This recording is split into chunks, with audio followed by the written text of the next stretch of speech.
I do want to move on to the next one.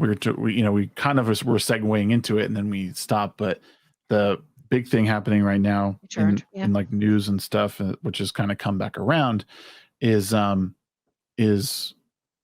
men or biological men sort of infiltrating on some levels female sports and taking medals away from them, and also even awards that have been person of the year or woman of the year rather, going to biological male.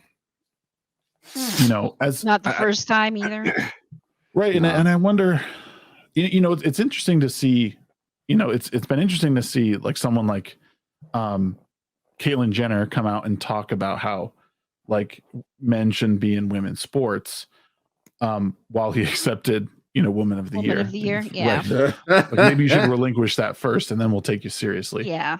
Sound like Frost right now, you hypocrite. Well, like I don't have a problem. Like I think I do have a problem with how this is going about. We can't talk about it as a society, right? I can't say that it shouldn't be acceptable. Then I'm labeled as like a turf, or not, I wouldn't be a turf, but like I would be a transphobe. And I hate women. When the exact opposite is true. Like women by and large have fought for a long time to have their place in the world. And now all of a sudden you're allowing people who were just recently male competing with other women, and they're like shattering records. Now I do believe there was an exception to that rule. I believe the weightlifter that was in the Olympics, I think she got beat by other women. I don't think that she medaled, or if she did, it was like third place. But like, the recent one in college, Leah Thomas, she blew away the competition by like a full 2 or 3 seconds. And in swimming, that's a long time. It's huge. Yeah. Yeah. Those are usually measured in the tenths of seconds. So it's funny, that whole situation. Leah Thomas just blowing all the women out of the water, because Leah Thomas wouldn't even made like top 500. No, she was like 435th or something. Right. Something like that. And it's just like, that's pretty telling right there. It's like, you're not good enough to be as good as like, the top 10. So you instead go, well, you know what? I want to be a winner in some aspect. You then go through, at least this is what I'm honing in on. Like, I don't know the whole process. I don't know Leah Thomas from a can of fucking paint, but the whole situation boils down to like, oh, well, I'm taking L's left and fucking right against dudes. Fuck it, I'm going to go beat women like that. I don't know. It's a mentality that just doesn't sit well with me. Well, I'll say that, if I'm being honest, I don't think that it's her reason for transitioning. I'm sure whatever she's dealing with has been going on for however long, but this isn't a conversation to have, because I don't believe it's happening like on a systemic level. I don't think men are transitioning to women to take over the sport, but like it does present a problem to these college athletes, these women who've worked really hard in their class to compete against other women. And then when, even if it's just 1 or 2, like they come in the results have been so drastic, right? 2 or 3 seconds, Fallon Fox, like breaking someone's skull. Like that's not like a broken nose. That's your fucking skull. Like, so the results of what's happening are pretty drastic in that it's really changing the outcomes of what's happened. So the conversation needs to be had. And it's not just as simple as, will we stand behind this person and we're going to make rules for this person? Like, no, that's not it, because you have, and it's not like, and the women have been really silent that she competed against. I wish they weren't. Well, there's one that came out, but that's not going out for her. Or going that was kind of like a half-ass like a response. That one kind of bothered me because it's like a backpedal initially, and then like a kind of soft forward step that just kind of like, it's just like, well, I respect this, that, and the other, so on and so forth. She is a strong person, but it's not fair that that it unfolded this way. And it's just like, no, if you're upset about it, speak up. Mm-hmm. You can't just half-ass. Like if you don't want this, like if you don't want this specific sphere where there's a specific demographic for it to be tarnished in that way. If you want it to remain a tradition that it's always been, you have to say something. Otherwise, it's going to get swapped. It's going to get switched up, and you'll never see another one of you in there again. It'll just slowly become what the dominating factor will be at that point. Right. And like no one, like you can't read minds. Like if you're someone who's upset by what's going on, giving dirty looks to a camera is not enough. Like it needs to be like said. But the issue is like they're going to lose their scholarship because they're not being inclusive. They're not being sensitive to someone, but so who's going to be the martyr? Like that's the question. Pretty much. Who's going to give up their spot? Yeah. And that's and it's not easy for anyone. Not everyone wants to be the activist. And is the solution, like I thought, like, well, maybe the solution is like you have to be on hormones for a certain amount of years, because I would imagine after several years of being on estrogen or whatever, like your body changes drastically. You're not producing the testosterone you used to. Now, granted, there's still the biology there, but you're also, you are altering it. And I'm sure the muscle mass changes a little bit. Like I know the distribution of fat changes as well. Like, so is that what you do? You have to have been on hormones for at least 5 years, or I don't know, but it certainly is something that hasn't been. It's just like, oh no, go do it. You're a woman. It's like, well, right. Last year he wasn't. The part that's troubling is if you have to be on hormones for at least 5 years, then when does that mean they're starting to transitioning if they're competing in college? Well, I mean, that's a scary thought in and of itself. Well, right. And honestly, maybe that's what kind of curbs it, because I think they should be waiting till they're adults anyway. I mean, at least 18 until you can make an actual informed decision. You know how many times, like the fact that kids are doing this is absurd. Yeah. Like that they're allowing kids to do it is absurd. Even 14, 15, 16, still too young in my opinion. Your hormones are racing, going nuts. I was an emotional wreck when I was a fucking 16-year-old. I was being led around by my dick at every corner, and just, you just don't think clearly. And, you're just never in the right frame of mind. I don't even know if 18 is necessarily the right time, but it's certainly something you need to consider after you've left high school and you like have sort of cleared that like puberty wave. Like there's just too much going on. And right. And at that point you're technically an adult and you can make your own decision, So that would also real quick, and sorry, and I meant to add this. You're like, so if that curbs like that, if you have to be on it for like 5 years, if you can't start transitioning till you're 17, 18, well, then it would keep these male athletes out of, the women's sports. Right. I don't know. The thing that throws me for a loop is like, you don't see it the other way around. Like you don't see women transitioning to men and then competing in men's sports. Yeah. They're not stupid. I'm not going to be one of these people that's just like, I'm going to tiptoe dance around and stuff like that. Biology is biology. I'm not going to sit here and fake the funk. All right. Like it just is what it is. Like women can't compete against men the same way that men cannot compete against women, regardless to you going through the transition or not. Someone will always have a clear advantage over the other in some aspect. Yeah. Like men are biologically, physically more capable than women, and then women are, on average, absolutely right. There are some that can compete against men. Yeah, right. Yeah, in some aspects, there are women that can out flex or out agile a dude because they're pretty much they're quicker, they're lighter, they're more flexible or something like that. They're smarter in some aspects, or in a lot of aspects, to be honest. But like. It's not.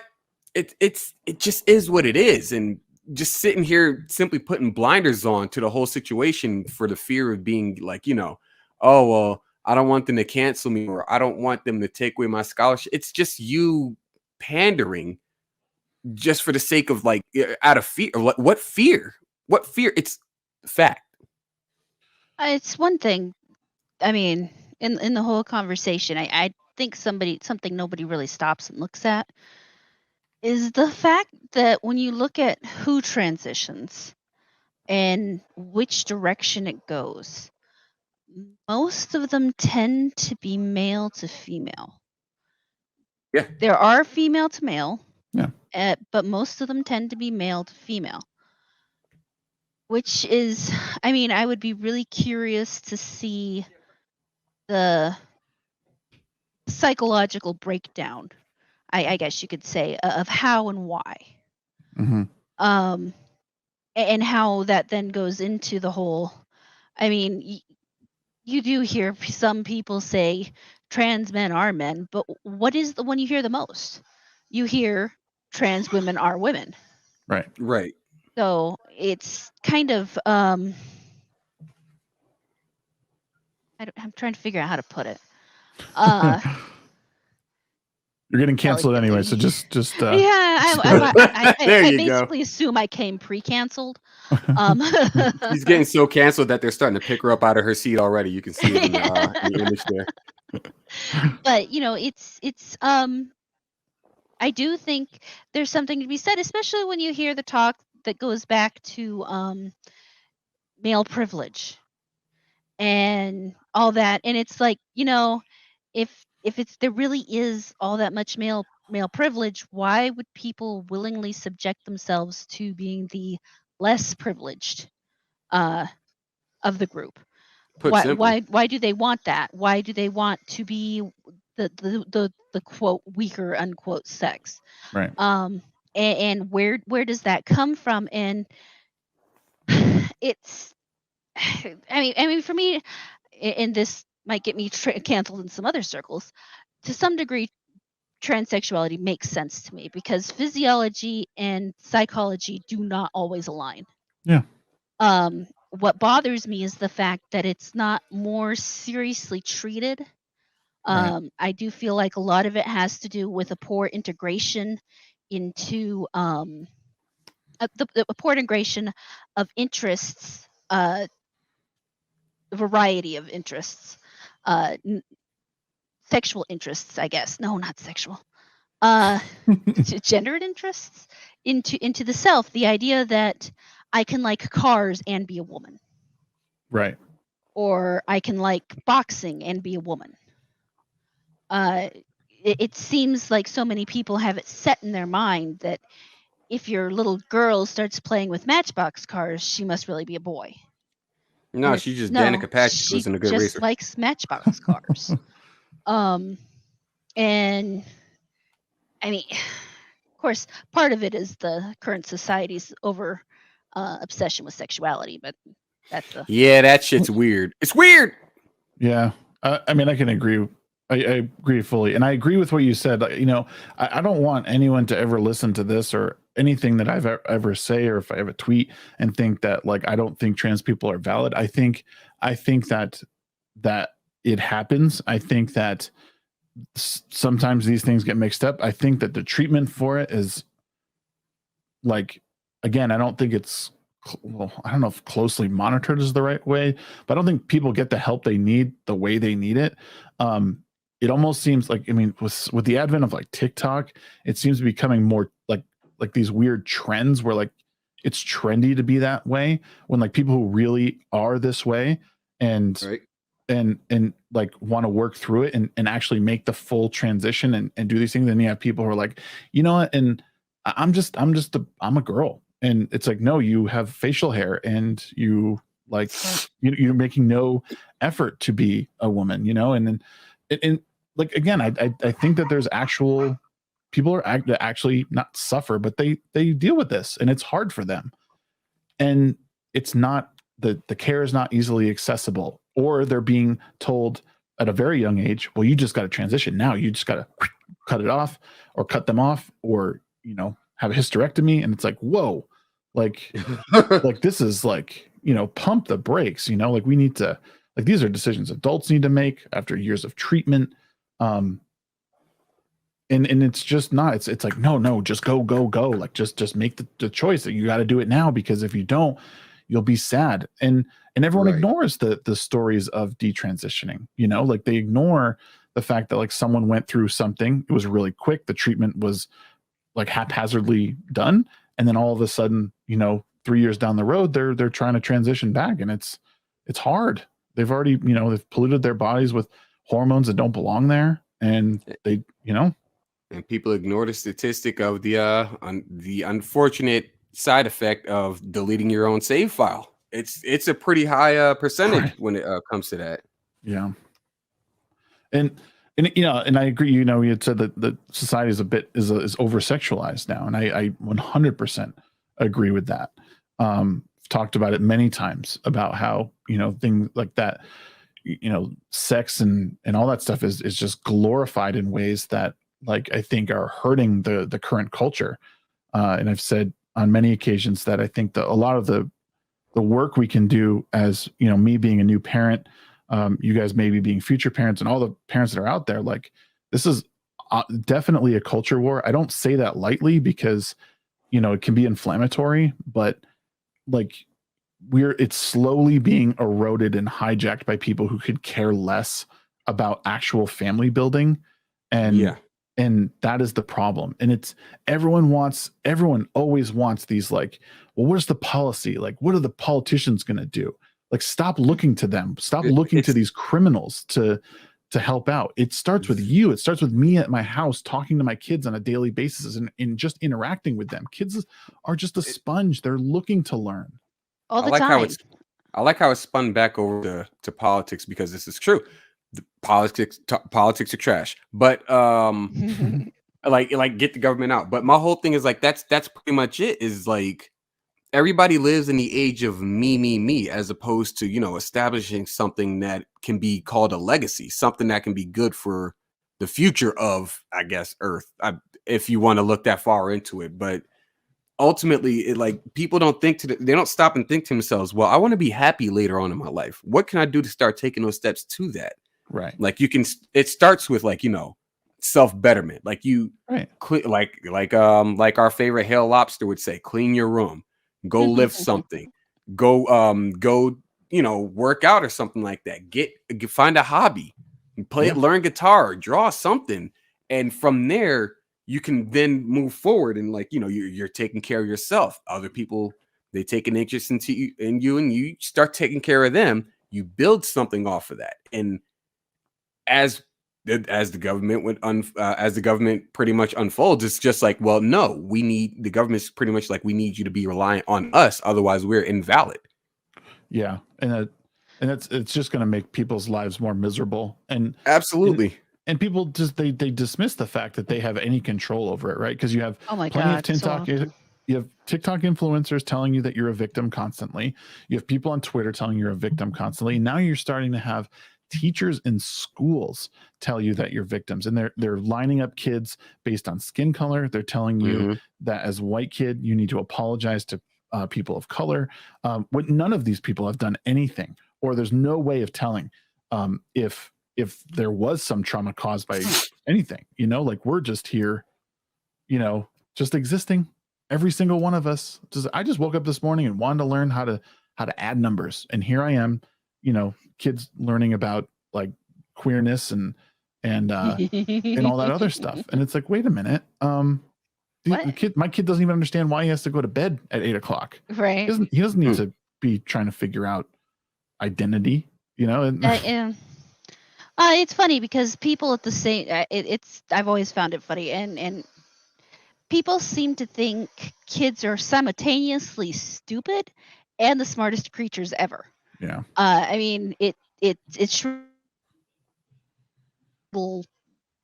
wall, or if your kid just is so smart, they're going to understand everything instantly. And it's like, kids are way smarter than people give them credit for, but they're kind of like a computer. Yeah, they know exactly what you put in them and nothing else. Right. They don't, it's not even that. Like kids learn passively. Kids are passive learners. They don't, especially, just if you look at how any kid learns like language, they're not Like, you don't teach your kid in front of a whiteboard or, you know, chalkboard, like how to speak. Like they're watching you. And like, I can tell like my kids, how they act, like, and how they act out. I've noticed like similarities with how I might get mad. Like they emulate everything because that's the only way they know how to learn.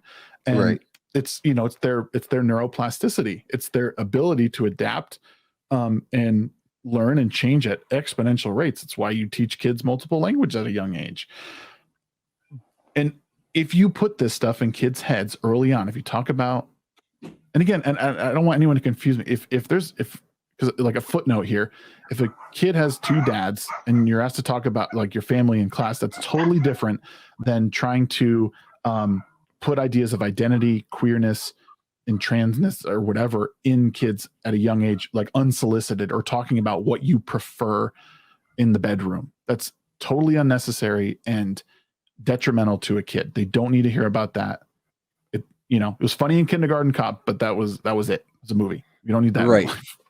It's funny. The whole thing is like, oh, well, what if the parent has what if the kid has 2 dads or 2 gay dads or 2, you know, lesbian moms or something like that? It's, all right. Okay. How do I introduce them? You say, oh, well, these are so-and-so's parents. It's that easy. Right. You don't have to go into the deep analysis of somebody else's relationship.